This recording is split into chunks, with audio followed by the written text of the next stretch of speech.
నమస్తే. Welcome to hash tag నేను మీ వరుణ్. తెలంగాణలో ఇంకో 36 రోజుల్లో లోక్సభ స్థానాలకు సంబంధించి ఎన్నికలు జరగబోతున్నాయి. సో ఇప్పటికే రాష్ట్రంలో ఎన్నికల వాతావరణం కూడా కొంత వేడెక్కింది.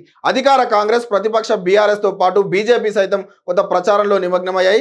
అధికార పార్టీగా ఈ ఎన్నికల్లో అత్యధిక స్థానాలు చేజిక్కించుకోవాలనుకుంటున్నటువంటి విశ్వాసంతో కాంగ్రెస్ పార్టీ ఉంది. సో మరోవైపు బీఆర్ఎస్ నుంచి కూడా ఇతర పార్టీల్లోకి వలసలు వెళ్ళినప్పటికీ కూడా పార్టీ అధినేత జనం మధ్యకు రావడంతో కొంత గులాబీ శ్రేణుల్లో కొంత ఉత్సాహం కనిపిస్తున్నటువంటి పరిస్థితి ఉంది. సో అసెంబ్లీ ఎన్నికల్లో భారీగా దెబ్బతిన్నటువంటి బీఆర్ఎస్ పార్టీ ఇంకా పూర్తి స్థాయిలో కొంత రిపేర్లు చేసుకోకుండానే లోక్సభ ఎన్నికలకు కొంత రోడ్డెక్కిల్సినటువంటి పరిస్థితి ఉంది. దీనికి తోడు ఆ పార్టీ కీలక నేతలు బయటకు వెళ్లిపోవడం కూడా కొంత కలవరానికి గురి చేసినటువంటి పరిస్థితి ఉంది. కొన్ని ప్రాంతాల్లో మినహా రాష్ట్ర వ్యాప్తంగా బలంగా లేనటువంటి బీజేపీ సైతం ఏదో జరిగిపోతుంది అని భ్రమలు కల్పిస్తూ మోడీ చరిష్మాతో అన్ని చోట్ల తమదే గెలుపు అంటూ కూడా చెప్పుకున్నటువంటి పరిస్థితి ఉంది. సో హైప్ క్రియేట్ చేసుకున్నటువంటి పరిస్థితి ఉంది ప్రధానంగా. సో అదే సమయంలో రాజకీయ చదరంగంపై ఎక్కువ దృష్టి పెట్టినటువంటి కాంగ్రెస్ పార్టీ ప్రజలు ఎదుర్కొంటున్నటువంటి అతి కీలకమైనటువంటి సాగు తాగునీటి సమస్యలకు సకాలంలో పరిష్కరించడంతో విఫలమైందన్న అభిప్రాయాలు సైతం వినిపిస్తుండడంతో ఈ యొక్క ఎన్నికలు ఎలా మారబోతున్నాయని చూడాల్సినటువంటి పరిస్థితి ఉంది. సో తీవ్ర వర్షాభావ పరిస్థితులు ఏర్పడినా కరువు అధిగమించే చర్యలు తీసుకోవడంలో కొంత ప్రభుత్వం విఫలమైంది అని చెప్పేసి కూడా కొలువులు వ్యక్తపరుస్తున్నటువంటి పరిస్థితి ఉంది. ఇది ప్రతిపక్షాలకు సంబంధించి ప్రధాన అస్త్రంగా కనిపిస్తుంది. బీఆర్ఎస్ నేతలు ఇది కాంగ్రెస్ తెచ్చిన కరువు అని కూడా కొంత చెప్తున్నటువంటి పరిస్థితి. కరువు సంకేతాలు అసెంబ్లీ ఎన్నికల ముందు నుంచే కూడా ఉన్నటువంటి పరిస్థితి. సో తాము మిషన్ భగీరథ ద్వారా అన్ని గ్రామాలకు సంబంధించి తాగునీటి సౌకర్యం కల్పించామని బీఆర్ఎస్ పార్టీ నేతలు చెప్తున్నా కూడా వాస్తవానికి అనేక గ్రామాలకు సంబంధించి పైప్ లైన్ లింకు కాలేదు. సో దీంతో చాలా గ్రామాలకు సంబంధించి సురక్షిత తాగునీరు అందించడం లేదు అని చెప్పేసి కూడా ఒకవైపు చెప్పుకోవచ్చు. మరోవైపు రిజర్వాయర్లలో తాగునీటికి సంబంధించి ఎలాంటి ఇబ్బంది లేకున్నా కూడా సరైనటువంటి పద్ధతులు అవలంబించకపోవడంతో కొంత తాగునీటి సమస్య ఏర్పడింది అని చెప్పేసి కూడా కొంత ప్రతిపక్షాలు ఆరోపిస్తున్నటువంటి పరిస్థితి. సో దీనిపై సీఎం రేవంత్ రెడ్డి కొంత ప్రత్యేకంగా దృష్టి సారించి కొద్దిపాటి నిధులు విడుదల చేసి గ్రామాలకు సంబంధించి నీళ్లు వచ్చేలా కూడా పూర్తి స్థాయిలో ప్రణాళికలు అవలంబిస్తున్నటువంటి పరిస్థితిలో దీనికి ప్రజల్లో కూడా కొంత చర్చ జరుగుతుంది.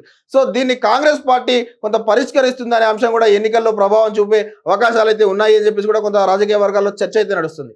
తెలంగాణ రాష్ట్రంలో మొదటి 10 ఏళ్ళు అధికారంలో ఉన్నటువంటి బీఆర్ఎస్ పార్టీ ప్రత్యర్థి పార్టీలను బలహీనపరిచే ఎత్తుగడలను అనుసరించింది. 2014లో గెలిచిన తర్వాత రాష్ట్రంలో బలమైనటువంటి పార్టీగా ఉన్నటువంటి టీడీపీ ఎమ్మెల్యేలను పార్టీలో చేర్చుకొని టీడీపీకి సంబంధించిన ఎల్పీని పూర్తి స్థాయిలో విలీనం చేసుకుంది. అదే తీరుగా 2018లో గెలిచినటువంటి తర్వాత మెజారిటీ కాంగ్రెస్ ఎమ్మెల్యేలను చేర్చుకొని కాంగ్రెస్ ఎల్పీని విలీనం చేసుకుంది. రాష్ట్రంలో కాంగ్రెస్ పార్టీ తమకు ఏమాత్రం ప్రత్యామ్నాయం కాదు అని చెప్పేసి బీఆర్ఎస్ పార్టీ బలంగానే ప్రకటించింది. కానీ 2023 ఎన్నికల్లో సీన్ రివర్స్ అయ్యి కాంగ్రెస్ అధికారంలోకి వచ్చింది. తదుపరి 3 నెలల్లో రాజకీయ పరిణామాలు పూర్తిగా మారుతాయని చెప్పేసి కూడా కొంత స్పష్టంగా చెప్పుకోవచ్చు. బీఆర్ఎస్ నుంచి కాంగ్రెస్ లోకి వలసలు పెరిగిపోతాయి. పూర్తి స్థాయిలో రాజకీయ పెద్దగా ఉన్నటువంటి K Keshava Rao BRS party general secretary పదవికి రాజీనామా చేసి తన కుమార్తె గ్రేటర్ హైదరాబాద్ మేయర్ గద్వాల విజయలక్ష్మితో కాంగ్రెస్ పార్టీలో చేరారు. బీఆర్ఎస్ తరఫున ఎమ్మెల్యేగా గెలిచినటువంటి దానం నాగేంద్ర పార్టీకి రాజీనామా చేసి కాంగ్రెస్ పార్టీ తరఫున సికింద్రాబాద్ అభ్యర్థిగా నిలిచారు. సో చేవేళ్ల నుంచి పోటీ చేస్తున్నటువంటి గడ్డం రంజిత్ రెడ్డి, ఎమ్మెల్యే కడియం శ్రీహరి, అదేవిధంగా వరంగల్ అభ్యర్థిగా పోటీ చేస్తున్నటువంటి కడియం కావ్య, గ్రేటర్ హైదరాబాద్ మాజీ మేయర్ బొంతు రామ్మోహన్ తదితరులు కూడా బీఆర్ఎస్ పార్టీ నుంచి వీడి కాంగ్రెస్ పార్టీలో చేరారు. ఇంకా అనేక మంది నాయకులు ప్రజాప్రతినిధులు సైతం కొంత కాంగ్రెస్ పార్టీలో చేరడానికి క్యూ కడుతున్నారు అనే చర్చ అయితే కొంత జోరుగా సాగుతున్నటువంటి పరిస్థితి. సో అసెంబ్లీ ఎన్నికల ఫలితాల తర్వాత బీఆర్ఎస్ పార్టీ కొంత ధీలా పడింది.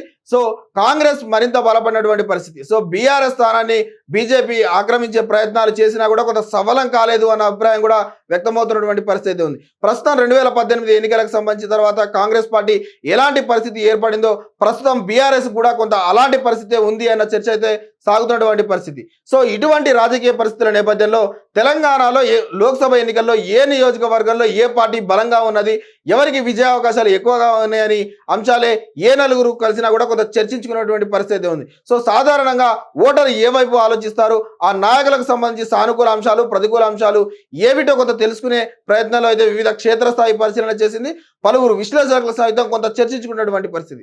సాధారణంగా ప్రజల అభిప్రాయాలను పరిగణలోకి తీసుకున్నటువంటి పరిస్థితి ఉంది. సో తెలంగాణ రాష్ట్రాన్ని 3 భాగాలుగా విభజించి పరిశీలిస్తే దక్షిణ తెలంగాణలో పూర్తిగా కాంగ్రెస్ పార్టీ గెలిచే అవకాశం ఉన్నట్లు కూడా కొంత నియోజకవర్గాల వారిగా చర్చ జరుగుతుంది. కాగా ఉత్తర తెలంగాణలో కాంగ్రెస్ వర్సెస్ బీఆర్ఎస్ బీజేపీల మధ్య కొంత రసవత్తరంగా త్రిముఖపోరు నడిచే అవకాశం ఉంది అని చెప్పేసి కూడా కొంత స్పష్టంగా చెప్పుకోవచ్చు. ఇక్కడ 3 పార్టీలకు సీట్లు పంచుకునే అవకాశాలు ఉన్నాయని చెప్పేసి చెప్తున్నారు.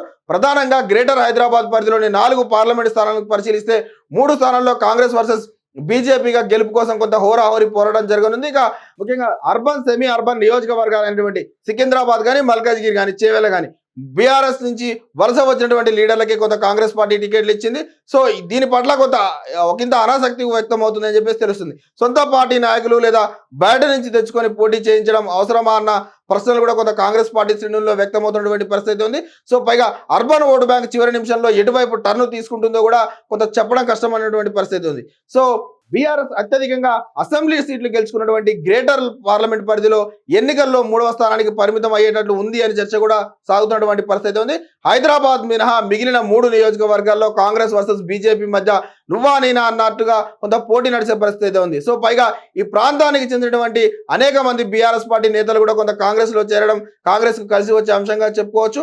అలాగే వరంగల్ పార్లమెంటుకు సంబంధించి బీఆర్ఎస్ పార్టీ అభ్యర్థిగా ప్రకటించినటువంటి కడియం కావ్య తన తండ్రితో కలిసి కాంగ్రెస్ పార్టీలో చేరి కాంగ్రెస్ అభ్యర్థిగా పోటీ చేస్తున్నారు. సో బీఆర్ఎస్ పార్టీకి ఇది కోలుకొని దెబ్బగా అని చెప్పేసి కూడా కొంత చెప్పుకోవచ్చు. అదే సమయంలో అభ్యర్థుల ఎంపికలో జాప్యం, కొన్ని సీట్లలో అభ్యర్థుల ఎంపిక వంటి వ్యవహారాలు కూడా పార్టీకి సంబంధించి విజయావకాశాలు దెబ్బతీసే అవకాశం ఉంది అని చెప్పేసి కూడా కొంత స్పష్టంగా చెప్పుకోవచ్చు. సో బయట ప్రచారం జరుగుతున్నట్టుగా కాంగ్రెస్ పార్టీ ఖచ్చితంగా ఏదైతే శనివారం తుక్కుగూడలో నిర్వహించినటువంటి భారీ బహిరంగ సభ అయితే ఉందో ఆ భారీ బహిరంగకు సంబంధించి కొంత కాంగ్రెస్ పార్టీకి కలిసి వచ్చే అంశం అని చెప్పేసి చెప్పుకోవచ్చు.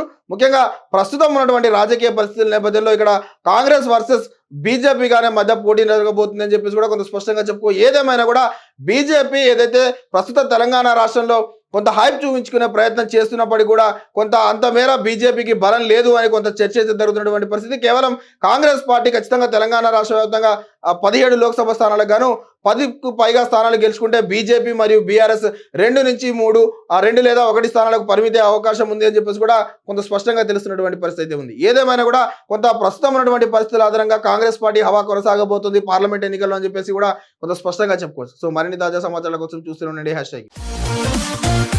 #.